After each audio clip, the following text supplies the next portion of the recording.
আজকে আমি দেখি বিএনপি লোকেরা গুম গুম নিয়ে কথা বলে, আর এদেশে গুমের কালচার শুরু করছে তো জিয়াউর রহমান। এমনও শোনা যায় সে সবসময় কাঁটা চামচ দিয়ে খেত, ওই খেতে খেতেই ফাইল আসে, সই করে, রাষ্ট্রপতি সই ছাড়া ফাঁসি হবে না, ফাইল আসে, সই করে, আর মানুষ খুন করে। কত মানুষকে জিয়াউর রহমান হত্যা করেছে। তাহলে বিএনপি কোন মুখে গুম গুম করে কথা বলে?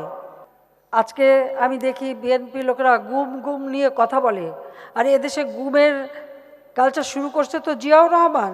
তখন যারা কারাগারে ছিল তাদের কাছে আপনারা অনেকবারই শুনেছেন, এক এক রাতে জিয়াউর রহমান শত শত সেনাবাহিনীর অফিসার সৈনিক, বিমান বাহিনীর অফিসার সৈনিকদের হত্যা করেছে, সেই সাথে আমাদের আওয়ামী লীগের নেতা কর্মীদের হত্যা করেছে, গুম করেছে।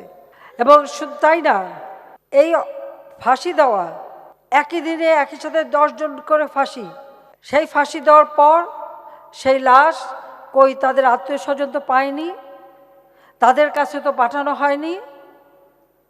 সেই লাশ নিয়ে মাটি চাপা দিয়ে কোথায় লুকিয়েছে কেউ আজ পর্যন্ত বলতে পারে না। এখনও আত্মীয় স্বজন খুঁজে বেড়ায় কোথায় তাদের লাশ। কিছুক্ষণ আমাদের এক বোনের বক্তব্য আপনারা শুনেছেন, এরকম তো আরও হাজার হাজার মায়ের কান্না, ভাইয়ের কান্না, বোনের আহাজারি, স্ত্রীর আহাজারি আপনারা শোনেন। 100-150 করে মানুষ, রাজশাহী, ঢাকা কেন্দ্রীয় কারাগার, বগুড়া কারাগার, রাজশাহী কারাগার, খুলনা কারাগার, এমন কোনো কারাগার নাই যেখানে ফাঁসি দেওয়া না হয়েছে। আর ক্যান্টনমেন্টে ফায়ারিং স্কোয়াডে নিয়ে তাদেরকে হত্যা করে লাশ গুম। পরিবার কোনোদিন লাশ দেখতে পারেও নাই, জানেও নাই কী যে হয়েছে, কী যে তাদের অপরাধ। এমনও অবস্থা করেছে যে মামলা একটা নাম কস্তে দিয়েছে, মামলা শুরুর আগেই বিচার শেষ, মানে জিয়াউর রহমান তাদেরকে খুন করে দিয়েছে। এমনও শোনা যায় সে সবসময় কাঁটা চামচ দিয়ে খেত, ওই খেতে খেতেই ফাইল আসে, সই করে, রাষ্ট্রপতি সই ছাড়া ফাঁসি হবে না, ফাইল আসে, সই করে, আর মানুষ খুন করে। কত মানুষকে জিয়াউর রহমান হত্যা করেছে।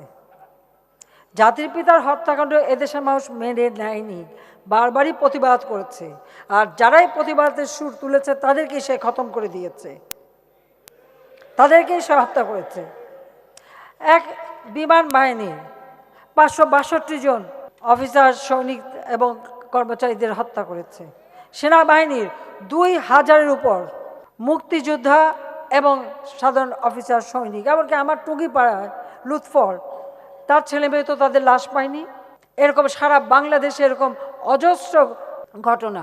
তাহলে সেই পরিবারগুলি এখনও তো কেঁদে ফেরে, আজও তারা তাদের আপন জনের জন্য কেঁদে ফেরে, কই লাশের খবরটা তো পায়নি। তাহলে বিএনপি কোন মুখে গুম গুম করে কথা বলে?